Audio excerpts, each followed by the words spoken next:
મીરાબાઈને જેમ સાધુ પાસેથી ભગવાન માંગ્યા એમ જતને હાવ નાનો હતો ત્યારે મંદિરે આવતો અને મંદિરે આવીને મારી પાસે કહે કે મારે ભગવાન જોઈએ, અને એ સમયમાં ભગવાનની કૃપાએ કહીને ભગવાન મળ્યા.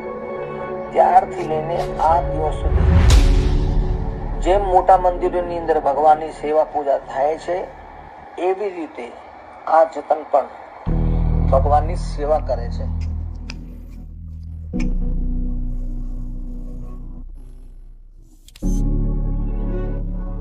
ખરેખર તમે ઘરમાં જ મંદિર ખડું કર્યું છે અને મંદિરમાં રહેલા જે ભગવાન છે એ સાક્ષાત હાજર વિરાજમાન છે. એવા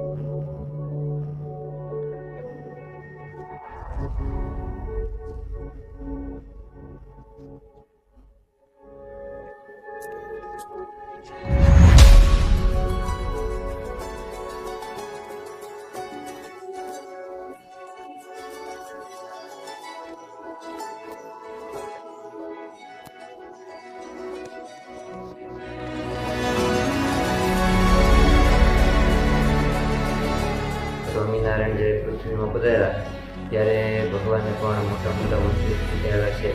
ઉપાસના રાખ્યા સારું મોટા મંદિર બંધાવ્યા છે. ત્યાગનો પક્ષ મોડો કરીને મંદિરો બંધાવી એમાં મૂર્તિઓ પધરાવી છે. જો મંદિરો હશે, આકૃતિ હશે તો એમની સેવા થશે અને કાયમી માટે ભક્તિનો માર્ગ ચાલુ રહેશે. માટે ભગવાને એવા મૂર્તિઓ પધરાવેલી છે.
જેમ મીરાબાઈને ભગવાન મળ્યા, સૂરદાસ, નરસિંહ મહેતા, દાદા ખાચર, જીલુબા, લાલુબા આદિ ભક્તોને એની ભક્તિએ પ્રસન્ન થઈને ભગવાન મળ્યા